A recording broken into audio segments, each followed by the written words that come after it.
ਕਾਂਗਰਸ ਜਿਹੜੀ ਹੈ ਪੰਜਾਬ ਨਾਲ ਧੱਕਾ ਕਰਦੀ ਰਹੀ ਹੈ।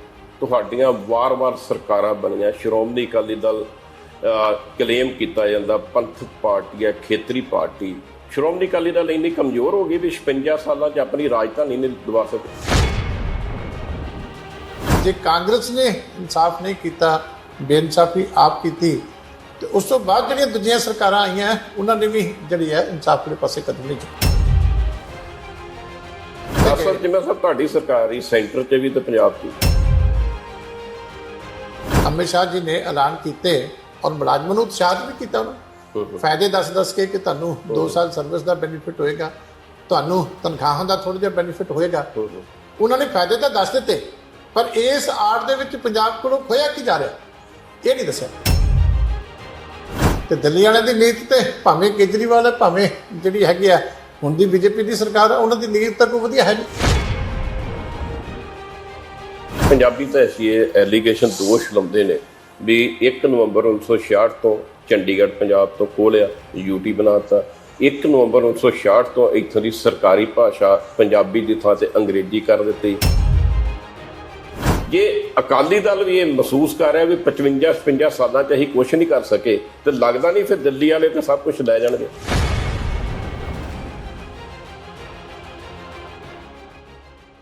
ਪੰਜਾਬ ਹਮੇਸ਼ਾ ਵਧੀਕੀਆਂ ਦਾ ਸ਼ਿਕਾਰ ਰਿਹਾ।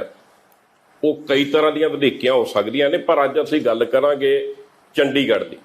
ਚੰਡੀਗੜ੍ਹ ਪੰਜਾਬ ਦੀ ਰਾਜਧਾਨੀ ਹੈ, ਤੇ ਜੇ ਕਿਹਾ ਜਾਵੇ ਸਾਰੇ ਦੇਸ਼ ਵਿੱਚੋਂ ਇੱਕ ਪੰਜਾਬ ਸੂਬਾ ਬਦ ਨਸੀਬ ਹੈ ਜਿਹਦੀ 55 ਸਾਲਾਂ ਤੋਂ ਆਪਣੀ ਰਾਜਧਾਨੀ ਨਹੀਂ, ਔਰ ਕਹਿ ਸਕਦੇ ਹਾਂ ਵੀ ਪੰਜਾਬ ਬਿਨਾਂ ਸਿਰ ਤੋਂ ਰੀਂਗ ਰਿਹਾ ਪਿਛਲੇ 55 ਸਾਲਾਂ ਤੋਂ।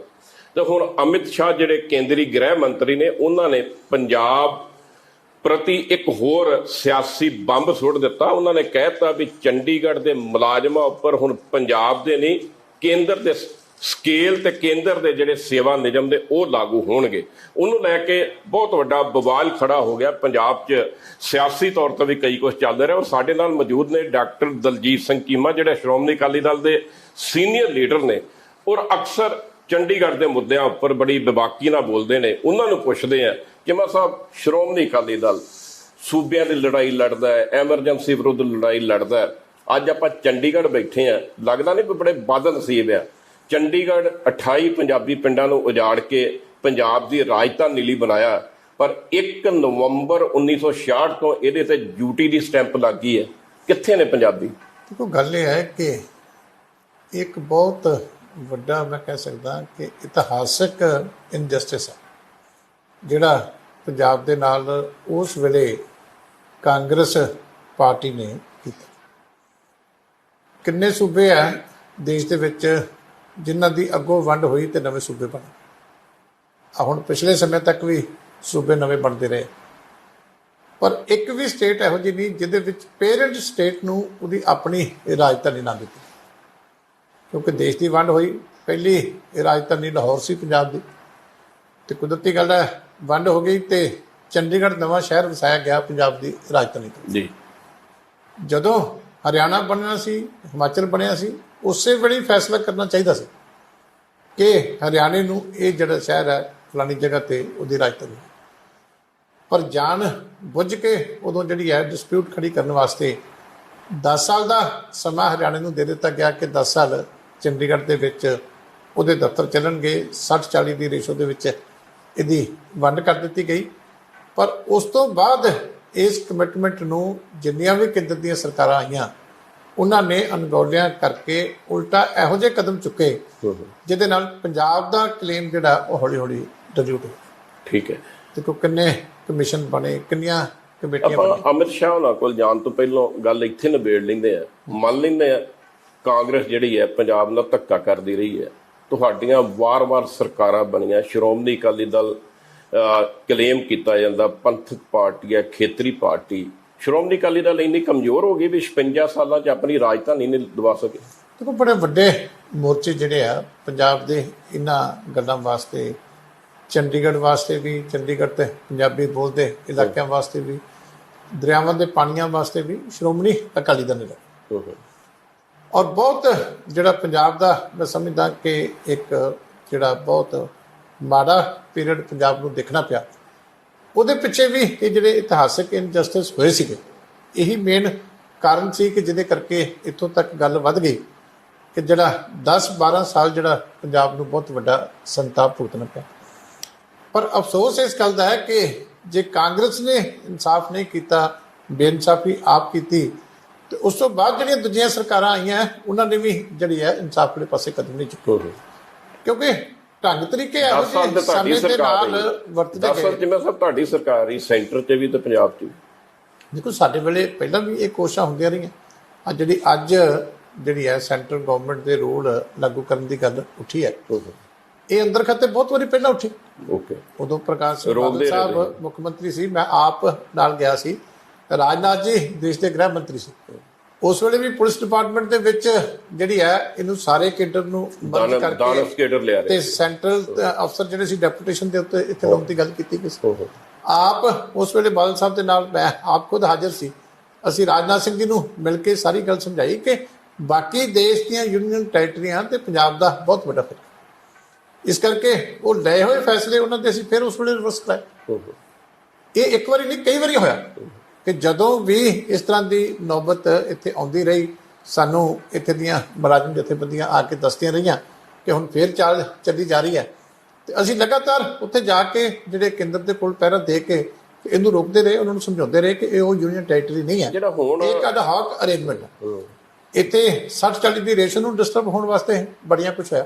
ਮੈਂ ਤੁਹਾਨੂੰ ਕਿੰਨੀਆਂ ਹੀ ਚਿੱਠੀਆਂ ਦਿਖਾ ਦੇਣਾ ਜਿਹੜੀਆਂ ਬਤੌਰ ਮਿਨਿਸਟਰ ਮੈਂ 2015 ਦੇ ਵਿੱਚ ਬੜੀ ਸਖਤੀ ਦੇ ਨਾਲ ਲਿਖੀਆਂ, ਜਦੋਂ ਤੁਸੀਂ ਜਿਹੜੇ ਹੈ ਟੀਚਰ ਡੈਪੂਟੇਸ਼ਨ ਤੇ ਲੈਣ ਤੋਂ ਨਾ ਕਰ ਰਹੇ ਸੀ, ਸਾਡੇ ਬੰਦੇ ਵਾਪਸ ਭੇਜੇ ਜਾ ਰਹੇ ਸੀ, ਤੇ ਬੜੇ ਪ੍ਰੋਟੈਸਟ ਅਸੀਂ ਉਸ ਵੇਲੇ ਵੀ ਕੀਤੇ। ਇਸ ਤੋਂ ਬਾਅਦ ਜਦੋਂ ਪੰਜਾਬ ਦੇ ਕੋਟੇ ਦੇ ਅਫਸਰ ਨਹੀਂ ਲਏ ਜਾਂਦੇ ਸੀ, ਹਰਿਆਣੇ ਤੋਂ ਇਕੱਲੇ ਤੋਂ ਜਿਹੜੇ ਪੈਨਲ ਮੰਗੇ ਜਾਣ ਲੱਗੇ ਸੀ, ਉੱਥੇ ਵੀ ਅਸੀਂ ਕੱਲੀ ਪੋਸਟ ਦੇ ਉੱਤੇ ਬਹੁਤ ਵਾਰੀ ਲੜਾਈ ਕੀਤੀ, ਪਰ ਉਹ ਕਿਉਂਕਿ ਠੀਕ ਹੋ ਜਾਂਦੀ ਹੈ, ਉਹ ਗੱਲ ਅੰਦਰ ਦੀ ਅੰਦਰ ਰਹਿ ਜਾਂਦੀ ਹੈ।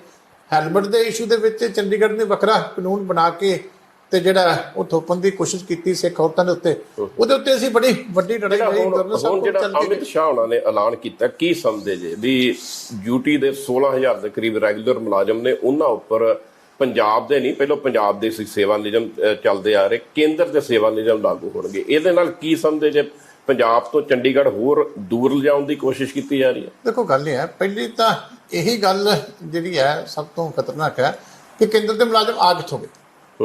ਜਿਸ ਦਿਨ ਯੂਨੀਅਨ ਟੈਰੀਟਰੀ ਡਿਕਲੇਅਰ ਕੀਤੀ ਗਈ ਸੀ ਜੀ, ਸਿਰਫ 2 ਸਟੇਟਾਂ ਦੇ ਮੁਲਾਜ਼ਮ ਸੀ, 60% ਪੰਜਾਬ ਦੇ, 40% ਹਰਿਆਣੇ ਦੇ। ਪੋਸਟ ਵਾਈਜ਼ ਸਾਰਾ ਕੁਝ ਵੰਡ ਦਿੱਤਾ ਗਿਆ ਕਿ ਡੀਸੀ ਹਰਿਆਣੇ ਤੋਂ ਹੋਊਗਾ, ਐਸਐਸਪੀ ਪੰਜਾਬ ਤੋਂ ਹੋਊਗਾ, ਇਹ ਅਫਸਰ ਪੰਜਾਬ ਦਾ ਹੋਏਗਾ, ਇਹ ਹਰਿਆਣੇ ਦਾ ਹੋਏਗਾ। ਪਹਿਲੀ ਤਾਂ ਬੇਈਮਾਨੀ ਇਹੀ ਹੈ ਕਿ ਉਸ ਜਿਹੜੀ ਕਮਿਟਮੈਂਟ ਨੂੰ ਤੋੜਿਆ ਗਿਆ, ਤੇ ਇੱਥੇ ਜਿਹੜੀ ਹੈਗੀ ਆ 60-40 ਦੀ ਭਰਤੀ ਹੁੰਦੀ ਸੀ, ਉਹ ਪਹਿਲਾਂ ਟੀਚਰ ਹੀ ਲਾ ਲਓ, 80% ਆਪਣਾ ਕੇਡਰ ਖੜਾ ਕਰ ਲਿਆ ਗਿਆ, ਤੇ ਜਿਹੜਾ 20% ਬਚਦਾ ਸੀ, 20% ਦੇ ਵਿੱਚੋਂ ਫਿਰ 60% ਪੰਜਾਬ, 60-40 ਕਰਤੇ 12% ਸਾਡੇ ਤੇ 8% ਜਿਹੜੇ ਹੈਗੇ ਆ ਹਰਿਆਣੇ। ਇਸ ਕਰਕੇ ਪਹਿਲਾਂ ਤਾਂ ਕਿ ਇਹੀ ਵਾਇਲੇਸ਼ਨ ਹੈ ਕਿ ਤੁਸੀਂ ਇੱਕ ਕਮਿਟਮੈਂਟ ਜਿਹੜੀ ਹੈ ਆਪਣੇ ਸੂਬੇ ਦੇ ਲੋਕਾਂ ਦੇ ਨਾਲ ਕਰਦੇ ਹੋ ਕਿ ਤੁਸੀਂ ਹਾਲੇ ਫਾਰ ਦੀ ਟਾਈਮਿੰਗ ਹਰਿਆਣਾ ਵੀ ਇੱਥੇ ਰਹੇਗਾ, 10 ਸਾਲ ਬਾਅਦ ਹਰਿਆਣੇ ਨੂੰ ਆਪਣੀ ਰਾਜਧਾਨੀ ਮਿਲ ਜੇਗੀ ਤੇ ਇੱਥੇ ਸਾਰਾ ਚੰਡੀਗੜ੍ਹ ਦਾ ਕੰਟਰੋਲ ਹੋ ਜਾਏਗਾ। ਤਾਂ ਹੀ ਨਵਾਂ ਮੁਲਾਜ਼ਮ ਨਹੀਂ ਸੀ ਭਰਤੀ ਕੀਤਾ ਗਿਆ। ਟੇਢੇ ਤਰੀਕੇ ਦੇ ਨਾਲ ਜਾਂ ਚੋਰੀ ਛੁਪੇ ਮੁਲਾਜ਼ਮ ਭਰਤੀ ਕਰਕੇ ਤੇ ਆਪਣਾ ਕੇਡਰ ਸਥਾਪਿਤ ਕਰਨਾ, ਇਹੀ ਇੱਕ ਬਦ ਨੀਤੀ ਹੈ ਕਿ ਤੁਸੀਂ ਅਲਟੀਮੇਟਲੀ ਚਾਹੁੰਦੇ ਸੀ ਕਿ ਇੱਥੇ ਆਪਣਾ ਕੰਟਰੋਲ ਸਥਾਪਿਤ ਹੋ ਜਾਵੇ। ਹੁਣ ਮੁਲਾਜ਼ਮ ਲੱਗ ਗਏ ਤੇ ਫਿਰ ਜਿਹੜੀ ਹੈਗੀ ਆ ਵਿੱਚ ਵਿਚਾਲੇ ਇੱਕ ਅੱਧੀ ਵਾਰੀ ਕੋਸ਼ਿਸ਼ ਹੋਈ, ਪਹਿਲਾਂ ਪੰਜਾਬ ਦੇ ਸੇਵਾ ਨਿਯਮ ਲਾਗੂ ਹੁੰਦੇ ਸੀ ਕਿਉਂਕਿ 60% ਮੁਲਾਜ਼ਮ ਵੀ ਪੰਜਾਬ ਦੇ ਸੀ ਜੀ, ਤੇ ਹਰਿਆਣਾ ਵੀ ਪੰਜਾਬ ਦੇ ਵਿੱਚੋਂ ਨਿਕਲਿਆ ਸੀ। ਇਸ ਕਰਕੇ ਪੰਜਾਬ ਦੇ ਸੇਵਾ ਨਿਯਮ ਲਾਗੇ ਹੁੰਦੇ ਸੀ, ਇੱਕ ਅੱਧੀ ਵਾਰੀ ਵਿੱਚ ਕੋਸ਼ਿਸ਼ ਹੋਈ, ਫਿਰ ਮੁਲਾਜ਼ਮਾਂ ਨੇ ਉਦੋਂ ਜਿਹੜਾ ਤਗੜਾ ਸਟੈਂਡ ਲਿਆ, ਬਰਨਵਰਤ ਰੱਖੇ। 1992 ਦੇ ਵਿੱਚ ਜਿਹੜੇ ਆ ਫਿਰ ਪੰਜਾਬ ਦੇ ਸੇਵਾ ਨਿਯਮ ਲਾਗੂ ਹੋ ਗਏ, ਤੇ ਹੁਣ ਨਵਾਂ ਕਲੇਸ਼ ਫਿਰ ਖੜਾ ਕਰ ਦਿੱਤਾ ਕਿ ਹੁਣ ਫਿਰ ਜਿਹੜੀ ਹੈਗੀ ਆ ਇਹ ਜਿਹੜੇ ਆ ਅਮਿਤ ਸ਼ਾਹ ਜੀ ਨੇ ਐਲਾਨ ਕੀਤੇ ਔਰ ਮੁਲਾਜ਼ਮਾਂ ਨੂੰ ਉਤਸ਼ਾਹਿਤ ਵੀ ਕੀਤਾ, ਉਹਨਾਂ ਫਾਇਦੇ ਦੱਸ ਕੇ ਕਿ ਤੁਹਾਨੂੰ 2 ਸਾਲ ਸਰਵਿਸ ਦਾ ਬੈਨੀਫਿਟ ਹੋਏਗਾ, ਤੁਹਾਨੂੰ ਤਨਖਾਹਾਂ ਦਾ ਥੋੜਾ ਜਿਹਾ ਬੈਨੀਫਿਟ ਹੋਏਗਾ। ਉਹਨਾਂ ਨੇ ਫਾਇਦੇ ਤਾਂ ਦੱਸ ਦਿੱਤੇ, ਪਰ ਇਸ ਆੜ ਦੇ ਵਿੱਚ ਪੰਜਾਬ ਕੋਲੋਂ ਖੋਇਆ ਕੀ ਜਾ ਰਿਹਾ ਇਹ ਨਹੀਂ ਦੱਸਿਆ। ਤੁਹਾਡਾ ਮਤਲਬ ਰੀਆਰਗੇਨਾਈਜੇਸ਼ਨ ਐਕਟ ਜਿਹੜਾ 66 ਹੈ ਉਹਦੇ ਮੁਤਾਬਕ ਅਮਿਤ ਸ਼ਾਹ ਜੀ ਇਹ ਐਲਾਨ ਕਰ ਸਕਦੇ ਸੀ? ਦੇਖੋ ਕਰਨਾ ਕਿਸੇ ਹਾਲ 'ਚ ਵੀ ਨਹੀਂ ਕਰਨਾ ਚਾਹੀਦਾ। ਇਹ 2 ਸਟੇਟਾਂ ਦੀ ਇੱਕ ਜਿਹੜੀ ਹੈਗੀ ਆ ਸਾਂਝੀ ਯੂਟੀ ਬਣਾਈ ਤੁਸੀਂ, ਇੱਕ ਐਡਹੌਕ ਅਰੇਂਜਮੈਂਟ ਕ੍ਰੀਏਟ ਕਰਕੇ ਕੁਝ ਸਮੇਂ ਵਾਸਤੇ। ਤੇ ਕੁਦਰਤੀ ਗੱਲ ਹੈ, ਜਦੋਂ ਹਰਿਆਣੇ ਨੂੰ ਵੱਖਰੀ ਰਾਜਧਾਨੀ ਮਿਲਣੀ ਹੈ ਤੇ ਪੰਜਾਬ ਕੋਲੇ ਆਉਣਾ ਜੀ।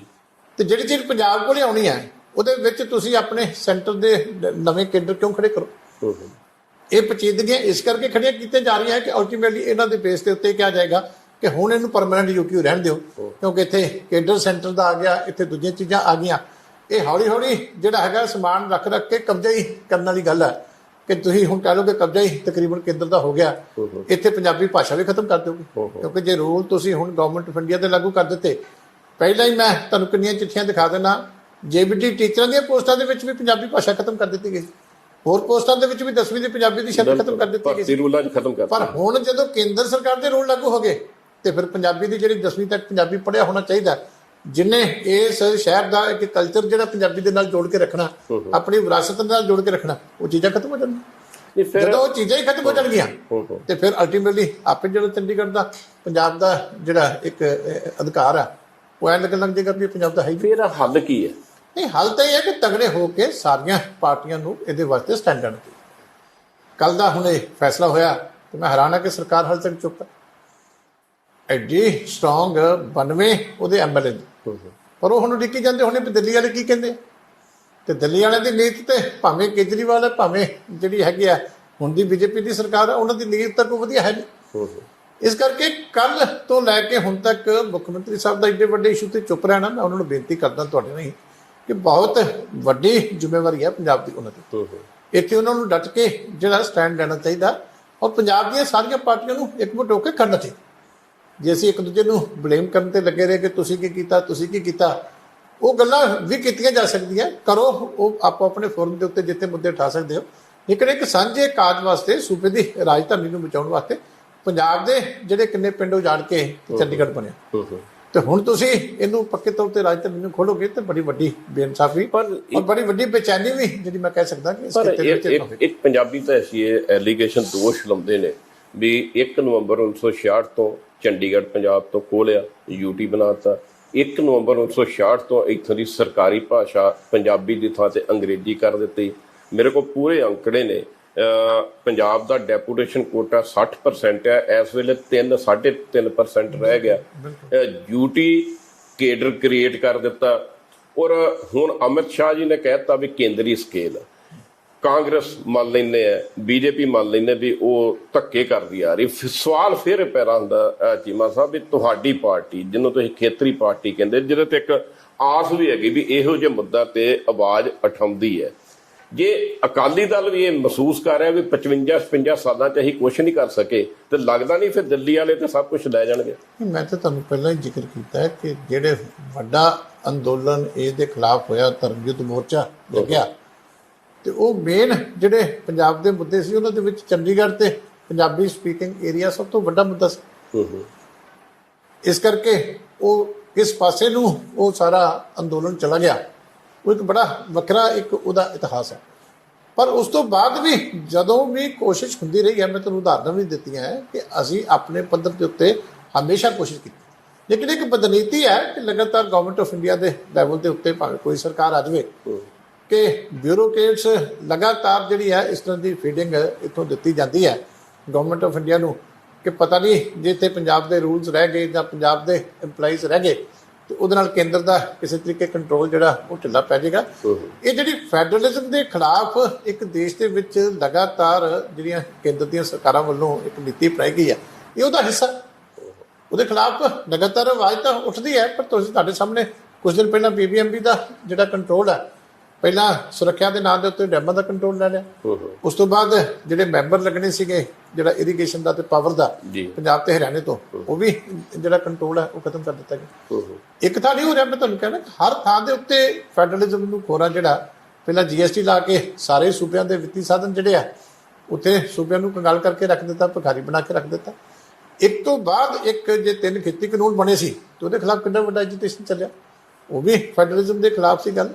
ਸਿਰ ਕਿ ਲਗਾਤਾਰ ਹੀ ਹੋਰੇ ਲੱਗ ਰਹੇ ਆ, ਇੱਕ ਨਹੀਂ, ਇਹ ਵੀ ਫੈਡਰਲਿਜ਼ਮ ਦੇ ਖਿਲਾਫ ਜਿਹੜੀ ਨੀਤੀ ਹੈ ਕੇਂਦਰ ਦੀ ਉਹਦਾ ਹਿੱਸਾ ਹੈ। ਇਹਦਾ ਵਿਰੋਧ ਸਾਰੀਆਂ ਪਾਰਟੀਆਂ ਨੂੰ ਡਟ ਕੇ ਕਰਨਾ ਚਾਹੀਦਾ। ਕਿਵੇਂ ਸਾਹਿਬ ਮਾਈਂਡ ਨਾ ਕਰਿਓ, ਸ਼੍ਰੋਮਣੀ ਅਕਾਲੀ ਦਲ ਪ੍ਰਕਾਸ਼ ਸਿੰਘ ਬਾਦਲ ਹੋਣਾ ਦੀ ਅਗਵਾਈ 'ਚ 5 ਵਾਰੀ ਸਰਕਾਰ ਰਹੀ ਹੈ, ਜਦੋਂ ਪੰਜਾਬ ਦਾ ਮੁੱਖ ਮੰਤਰੀ, ਪੰਜਾਬ ਦੇ ਮੰਤਰੀ, ਪੰਜਾਬ ਦੀ ਸਰਕਾਰ ਆਪਣੀ ਰਾਜਧਾਨੀ 'ਚ ਕਿਰਾਏਦਾਰ ਬਣ ਕੇ ਰਹੂਗੀ, ਜਿਹੜੀਆਂ ਕੋਠੀਆਂ 'ਚ ਤੁਸੀਂ ਰਹਿੰਦੇ ਰਹੇ ਜੇ ਬਤੌਰ ਮੰਤਰੀ, ਉਦੋਂ ਤੁਹਾਡੇ ਮਨ 'ਚੋਂ ਕਰੰਟ ਉਹ ਗੁੱਸਾ ਨਹੀਂ ਆਇਆ ਜਦੋਂ ਹੁਕੂਮਤ ਸੀ ਵੀ ਅਸੀਂ ਤਾਂ ਯਾਰ ਕਿਰਾਏਦਾਰ ਬਣ ਗਏ ਆਪਣੀ ਰਾਜਧਾਨੀ 'ਚ, ਹੁਣ ਤੇ ਸੱਤਾ ਤੋਂ ਬਾਹਰ ਦੇ ਕਿਵੇਂ ਲੋਕ ਸੁਣਨਗੇ ਤੁਹਾਨੂੰ, ਕਿਵੇਂ ਸਰਕਾਰ, ਦਿੱਲੀ ਸਰਕਾਰ ਕਿਵੇਂ ਤੁਹਾਡੀ ਆਵਾਜ਼ ਸੁਣੇਗੀ? ਦੇਖੋ, ਮੈਂ ਕਿਹਾ ਕਿ ਉਦੋਂ ਵੀ ਆਵਾਜ਼ ਉੱਠਦੀ ਰਹੀ।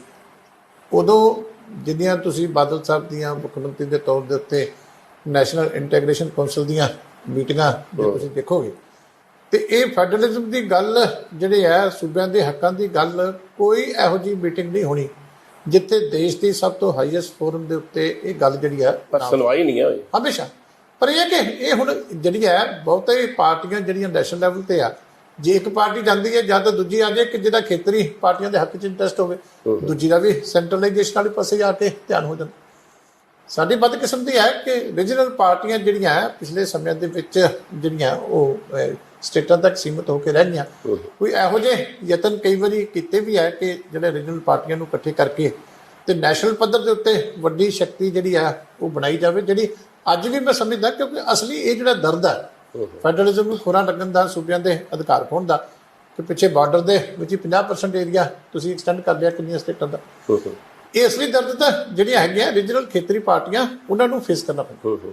ਪਰ ਹੁਣ ਇਹ ਹੈ ਕਿ ਖੇਤਰੀ ਪਾਰਟੀਆਂ ਦਾ ਇੱਕ ਫੋਰਮ ਦੇ ਉੱਤੇ ਇਕੱਠਾ ਨਾ ਹੋ ਸਕਣਾ ਬੜੀ ਵੱਡੀ ਇੱਕ ਜਿਹੜੀ ਹੈ ਕਮਜ਼ੋਰੀ ਬਣ ਗਈ ਹੈ, ਜਿਹਦਾ ਲਾਹਾ ਜਿਹੜਾ ਇਹ ਸ਼ਕਤੀਸ਼ਾਲੀ ਜਿਹੜੀ ਕੇਂਦਰੀ ਪਾਰਟੀਆਂ 15 ਮਾਰਚ 2010 ਬੜਾ ਇਤਿਹਾਸਕ ਦਿਨ ਸੀ ਪੰਜਾਬ ਦਾ, ਔਰ ਖਾਸ ਕਰਕੇ ਵਿਧਾਨ ਸਭਾ ਦਾ। ਇੱਕ ਵਿਧਾਇਕ ਨੇ ਮੁੱਦਾ ਉਠਾਇਆ ਵੀ ਚੰਡੀਗੜ੍ਹ ਦੀ ਸਰਕਾਰੀ ਭਾਸ਼ਾ ਅੰਗਰੇਜ਼ੀ ਨਹੀਂ ਪੰਜਾਬੀ ਚਾਹੀਦੀ ਹੈ, ਔਰ ਉਦੋਂ ਮੁੱਖ ਮੰਤਰੀ ਪ੍ਰਕਾਸ਼ ਸਿੰਘ ਬਾਦਲ ਹੋਣਾ ਨੇ, ਉਹਨਾਂ ਦੀ ਅਗਵਾਈ 'ਚ ਸਰਬਸੰਮਤੀ ਨਾਲ ਮਤਾ ਪਾਸ ਹੋਇਆ। ਪੰਜਾਬ ਦੇ ਰਾਜਪਾਲ ਨੂੰ ਉਦੋਂ ਦੇ ਡਿਪਟੀ ਮੁੱਖ ਮੰਤਰੀ ਸੁਖਬੀਰ ਸਿੰਘ ਬਾਦਲ ਦੇਣਗੇ ਪਾਟਲ ਸਾਹਿਬ ਨੂੰ। ਅੱਜ ਤੱਕ ਪੰਜਾਬ ਵਿਧਾਨ ਸਭਾ ਦਾ ਮਤਾ ਜਿਹੜਾ ਹੈ 15 ਮਾਰਚ 2010 ਤੇ ਇਹ ਮਾਰਚ 2022 12 ਸਾਲ ਹੋ ਗਏ ਨੇ। ਪੰਜਾਬ ਦਾ ਰਾਜਪਾਲ ਜਿਹੜਾ ਚੰਡੀਗੜ੍ਹ ਦਾ ਪ੍ਰਸ਼ਾਸਕ, ਉਹ ਵਿਧਾਨ ਸਭਾ ਦੇ ਮਤੇ ਨੂੰ ਰੱਦੀ ਦੀ ਟੋਕਰੀ 'ਚ ਸੁੱਟ ਦਿੰਦਾ, ਫਿਰ ਸਰਕਾਰਾਂ ਕੀ ਕਰਨਗੀਆਂ? ਨਹੀਂ, ਮੈਂ ਇਹ ਕਿਹਾ ਕਿ ਇਕੱਲਾ ਇੱਕ ਵਿਧਾਨ ਸਭਾ ਨਹੀਂ, ਮੇਰੇ ਖਿਆਲ ਕੋਈ ਵੀ ਵਿਧਾਨ ਸਭਾ ਦਾ ਸੈਸ਼ਨ ਇਹੋ ਜਿਹਾ ਨਹੀਂ ਹੋਣਾ ਜਿਹਦੇ ਵਿੱਚ ਇਹ ਚੰਡੀਗੜ੍ਹ ਦਾ ਇਸ਼ੂ ਜਿਹੜਾ ਜਾਂ ਪੰਜਾਬੀ ਦਾ ਇਸ਼ੂ ਜਿਹੜਾ ਹੈਗਾ, ਇਹਦੇ ਤੇ ਕਿਸੇ ਨਾ ਕਿਸੇ ਫੋਰਮ ਦੇ ਵਿੱਚ ਡਿਸਕਸ਼ਨ ਨਾ ਹੋਈ ਹੋਵੇ ਜਾਂ ਕੋਈ ਨਾ ਕੋਈ ਸਰਕਾਰੀ ਜਾਂ ਗੈਰ ਸਰਕਾਰੀ ਮਤਾ ਪਾਸ ਨਾ ਹੋ। ਹਰ ਵਾਰੀ ਇਸ਼ੂ ਇਹ ਉੱਠਦਾ, ਹਮੇਸ਼ਾ ਇਹਦੇ ਤੇ ਆਵਾਜ਼ ਉਠਾਈ ਜਾਂਦੀ ਹੈ, ਲੇਕਿਨ ਬੇਸਿਕ ਗੱਲ ਮੈਂ ਜਿਹੜੀ ਕਹਿ ਰਿਹਾ ਕਿ ਜਿਨ੍ਹਾਂ ਨੇ ਕਰਨਾ ਉਹਨਾਂ ਦੀ ਨੀਤੀ ਜਿਹੜੀ ਹੈਗੀ ਹੈ ਉਹ ਸੈਂਟਰਲਾਈਜੇਸ਼ਨ ਵਾਲੇ ਪਾਸੇ। ਇਹ ਹੁਣ ਹੌਲੀ ਹੌਲੀ ਜਿਸ ਲੈਵਲ ਦੇ ਉੱਤੇ ਪਹੁੰਚ ਗਿਆ, ਇਹ ਦਿਨ ਆ ਗਿਆ ਕਿ ਇੱਕ ਦਿਨ ਸਟੇਟਾਂ ਨੂੰ ਔਖੇ ਹੋ ਕੇ ਬੋਲਣਾ ਪਏ, ਕਿਉਂਕਿ ਹੁਣ ਤਾਂ ਸਾਰਾ ਹੀ ਕੰਮ ਜਿਹੜਾ ਇਸ ਵੇਲੇ ਤਾਂ ਹੁਣ ਇਹ ਹੋ ਗਿਆ ਕਿ ਸਾਰਾ ਕੁਝ ਦਿੱਲੀ ਤੋਂ ਹੀ ਹੈ। ਹੁਣ ਸਟੇਟਾਂ ਕੋਲ ਤੇ ਜਿਹੜੇ ਸਟੇਟ ਦੇ ਸਬਜੈਕਟ ਹੈ ਉਹਦੇ ਵੀ ਸਾਰੇ ਅਧਿਕਾਰ ਤਕਰੀਬਨ ਖੋਏ ਗਏ। ਆ ਖੇਤੀ ਦਾ ਤੁਸੀਂ ਪਿੱਛੇ ਹਾਲ ਦੇਖ ਲਿਆ, ਪਾਵਰਕਾਮ ਦਾ ਜਿਹੜਾ 2020 ਦਾ ਪ੍ਰਪੋਜ਼ਡ ਬਿੱਲ ਸੀ ਉਹ ਹਾਲੇ ਪੇਸ਼ ਨਹੀਂ ਹੋਇਆ, ਉਹਦੇ 'ਚ ਸਾਰੇ ਅਧਿਕਾਰ ਜਿਹੜੇ ਰੈਗੂਲੇਟਰ ਅਪਾਇੰਟ ਕਰਨ ਦੇ ਦੂਜੇ ਉਹ ਵੀ ਕੇਂਦਰ ਸਰਕਾਰ ਹੀ ਜਿਹੜੇ ਆਪਣੇ ਕੋਲ ਲੈਣ ਜਾ ਰਹੇ। ਡੈਮਾਂ ਦਾ ਕੰਟਰੋਲ ਵੀ ਜਿਹੜਾ ਚਲਾ ਗਿਆ, ਬਾਰਡਰਾਂ ਦਾ 50 ਕਿਲੋਮੀਟਰ ਦਾ ਏਰੀਆ ਵੀ ਆ ਗਿਆ। ਕਦੀ ਵਨ ਨੇਸ਼ਨ ਵਨ ਮਾਰਕੀਟ, ਕਦੀ ਵਨ ਨੇਸ਼ਨ ਵਨ ਲੈਂਗੁਏਜ, ਕਦੀ one nation one ration card. ਅਸੀਂ ਇਹਦੇ ਨਾਂ ਦੇ ਉੱਤੇ ਹੌਲੀ ਹੌਲੀ ਜਿਹੜੇ ਸੂਬਿਆਂ ਦੇ ਅਧਿਕਾਰ ਜਿਹੜੇ ਆ ਹੋਣ ਲੱਗੇ ਆ, ਪਰ ਇਹ ਦੇਸ਼ ਵਾਸਤੇ ਚੰਗਾ ਨਹੀਂ। ਇਹ ਚੀਜ਼ਾਂ ਹਮੇਸ਼ਾ ਬੇਚੈਨੀ ਪੈਦਾ ਕਰਦੀਆਂ ਸੂਬਿਆਂ ਦੇ ਵਿੱਚ ਜਿਹੜੀ ਹੈਗੀ ਆ, ਇਹਦੇ ਨਾਲ ਲੋਕਾਂ ਦੇ ਮਨ ਦੇ ਉੱਤੇ। ਮਤਲਬ ਪੰਜਾਬ ਲਈ ਮੋਰਚੇ ਲਾਉਣ ਵਾਲੀ ਪਾਰਟੀ ਸ਼੍ਰੋਮਣੀ ਅਕਾਲੀ ਦਲ, ਜਿਹਦਾ ਬੜਾ ਸ਼ਾਨਮਤਾ ਇਤਿਹਾਸ ਹੈ, ਇਹ ਵਿਧਾਨ ਸਭਾ ਚੋਣਾਂ 'ਚ 3 ਸੀਟਾਂ ਤੇ ਆ ਡਿੱਗੀ, ਤੇ ਹੁਣ ਮੇਰਾ ਖਿਆਲ ਤੁਸੀਂ ਇੱਕ ਡਿਸੀਜਨ ਲਿਆ ਵੀ ਰਿਵਿਊ ਕੀਤਾ ਜਾਵੇ ਵੀ ਕਿੱਥੇ ਸਾਡੀਆਂ ਗਲਤੀਆਂ, ਨੀਤੀਆਂ 'ਚ ਕੀ ਘਾਟ ਹੈ। ਕਿਤੇ ਲੱਗਦਾ ਨਹੀਂ ਵੀ ਇੱਕ ਘਾਟ ਇਹ ਹੈ ਵੀ ਤੁਸੀਂ ਰਵਾਇਤੀ ਜਿਹੜੇ ਮੁੱਦੇ ਸੀ, ਖਾਸ ਕਰਕੇ ਚੰਡੀਗੜ੍ਹ ਜਿਹਦੇ ਬਾਰੇ ਆਪਾਂ ਜ਼ਿਕਰ ਕਰ ਰਹੇ ਹਾਂ ਵੀ ਇਹ ਬਦਨਸੀਬ ਹੈ, ਉਹ ਕਮੇਟੀ ਜਿਹੜੀ ਬਣੀ ਹੈ ਕੋਈ ਇੱਦਾਂ ਦਾ ਵੀ ਰਿਵਿਊ ਕਰੂਗੀ ਵੀ ਰਵਾਇਤੀ ਮੁੱਦੇ ਉਹਨਾਂ ਨੂੰ ਚੱਕਿਆ ਜਾਵੇ? ਦੇਖੋ, ਗੱਲ ਇਹ ਕੁਦਰਤੀ ਗੱਲ ਹੈ, ਤੁਹਾਡੀ ਗੱਲ ਦੇ ਵਿੱਚ ਸੱਚਾਈ ਹੈ ਕਿ ਜੇ ਪਾਰਟੀ ਥੱਲੇ ਗਈ ਹੈ ਤੇ ਕਮੀਆਂ ਕਿਤੇ ਨਾ ਕਿਤੇ ਸਾਡੇ ਵਿੱਚ, ਸਾਡੇ ਪਾਲਿਸੀ ਦੇ ਵਿੱਚ ਰਹੀਆਂ, ਤੇ ਤਾਂ ਹੀ ਪਾਰਟੀ ਥੱਲੇ ਜਾਂਦੀ। ਉਹਦੇ ਵਾਸਤੇ ਅਸੀਂ ਬੜੀ ਵੱਡੇ ਪੱਧਰ ਦੇ ਉੱਤੇ ਮੰਥਨ ਜਿਹੜਾ ਹਰ ਲੈਵਲ ਦੇ ਉੱਤੇ ਕਰ, ਅੱਜ ਵੀ ਸਾਡੀ ਕਮੇਟੀ ਬਣੀ ਹੈ, ਉਹਦੀ ਮੀਟਿੰਗ ਹੈ, ਉਹਦੇ ਵਿੱਚ ਸਾਰੀਆਂ ਚੀਜ਼ਾਂ ਦੀ ਅਸੀਂ ਤਹਿ ਤੱਕ ਜਾਵਾਂ ਕਿ ਆਪਣੇ ਲੈਵਲ ਦੇ ਉੱਤੇ, ਪਾਰਟੀ ਲੈਵਲ ਦੇ ਉੱਤੇ ਕੀ ਗਲਤੀਆਂ ਹੋਈਆਂ, ਕਿੱਥੇ ਸਾਡੇ ਵਿੱਚ ਘਾਟ ਰਹੀ, ਕਿੱਥੇ ਇਹਨੂੰ ਹੋਰ ਜਥੇਬੰਦੀ ਨੂੰ ਸਟਰੈਂਥਨ ਕਰਨ ਦੀ ਲੋੜ ਹੈ, ਕਿੱਥੇ ਆਉਣ ਵਾਲੇ ਸਮੇਂ ਦੇ ਵਿੱਚ ਸਾਡੇ ਨੀਤੀ ਦੇ ਵਿੱਚ ਬਦਲਾਅ ਦੀ ਲੋੜ ਹੈ, ਕਿਉਂਕਿ ਪੁਰਾਣੀ ਪਾਰਟੀ ਹੈ, ਅਸੀਂ ਉਤਰਾਅ ਚੜਾਅ ਦੇਖੇ ਆ, ਪਹਿਲਾਂ ਵੀ ਇਹੋ ਜਿਹੀਆਂ ਡਿਫਿਕਲਟ ਸਥਿਤੀਆਂ ਆਈਆਂ ਤੇ ਅਸੀਂ ਕਦੇ ਵੀ ਲੋਕਾਂ ਦਾ ਜਿਹੜਾ ਫਤਵਾ ਹੈ ਉਹਨੂੰ ਇਗਨੋਰ ਨਹੀਂ ਕੀਤਾ, ਹੁਣ ਵੀ ਸਵੀਕਾਰ ਕੀਤਾ। ਇਹ ਚੀਜ਼ਾਂ ਜਿਹੜੀਆਂ ਪਾਰਟੀਆਂ ਨੂੰ ਬਹੁਤ ਕੁਝ ਸਿਖਾਉਂਦੀਆਂ ਹੈ, ਉੱਥੋਂ ਅਸੀਂ ਸਿੱਖਾਂਗੇ ਔਰ ਫਿਰ ਆਪਣੀਆਂ ਗਲਤੀਆਂ ਦੇ ਵਿੱਚ ਸੁਧਾਰ ਕਰਕੇ ਤਗੜੇ ਹੋ ਕੇ ਫਿਰ ਲੋਕਾਂ ਦੇ ਵਿੱਚ ਜਾਵਾਂਗੇ। ਇਸ ਕਰਕੇ ਜੇ ਫੈਸਲਾ ਆਇਆ, ਅਸੀਂ ਚਿੰਤਤ ਹਾਂ ਉਸ ਗੱਲ ਤੋਂ। ਇਸੇ ਕਰਕੇ ਹੇਠਾਂ ਪੱਧਰ ਤੱਕ ਹਰ ਇੱਕ ਦੀ ਫੀਡਬੈਕ ਲੈ ਕੇ ਤੇ ਪ੍ਰੋਪਰ ਕੀ ਹੋਣਾ ਚਾਹੀਦਾ, ਤਗੜੇ ਸਟੈਪ ਤੁਸੀਂ ਆਉਣ ਵਾਲੇ ਸਮੇਂ 'ਚ ਦੇਖੋਗੇ ਕਿ ਅਸੀਂ ਲਵਾਂਗੇ। ਸੋ ਪੰਜਾਬੀਓ, ਤੁਸੀਂ ਡਾਕਟਰ ਦਲਜੀਤ ਚੀਮਾ ਉਹਨਾਂ ਨੂੰ ਸੁਣਿਆ, ਉਹਨਾਂ ਨੇ ਵੀ ਕਿਹਾ ਵੀ ਅਸੀਂ ਇਹਦੇ ਬਾਰੇ ਬੜੀ ਗੰਭੀਰਤਾ ਨਾਲ ਵਿਚਾਰ ਕਰਾਂਗੇ। ਪਰ ਇੱਕ ਸਵਾਲ ਤੁਹਾਡੇ ਅੱਗੇ ਬਹੁਤ ਵੱਡਾ ਖੜਾ ਹੈ। 1 ਨਵੰਬਰ 1966 ਤੋਂ ਤੁਹਾਡੇ ਚੰਡੀਗੜ੍ਹ ਨੂੰ ਖੋਹ ਲਿਆ ਗਿਆ ਦਿੱਲੀ ਦੀਆਂ ਸਰਕਾਰਾਂ ਨੇ, ਪਰ ਤੁਸੀਂ ਖਾਮੋਸ਼ ਜੇ। ਕਿਹਾ ਜਾ ਸਕਦਾ ਹੈ ਵੀ ਪੰਜਾਬੀ ਸ਼ਾਇਦ ਹੁਣ ਉਸ ਮੜਕ ਵਾਲੇ, ਉਸ ਅਣਖ ਵਾਲੇ ਜਾਂ ਉਹ ਮੋਰਚਿਆਂ ਵਾਲੇ ਨਹੀਂ ਰਹੇ। ਇਹਦੇ ਬਾਰੇ ਸਾਨੂੰ ਸਾਰਿਆਂ ਨੂੰ ਸੋਚਣ ਦੀ ਲੋੜ ਹੈ।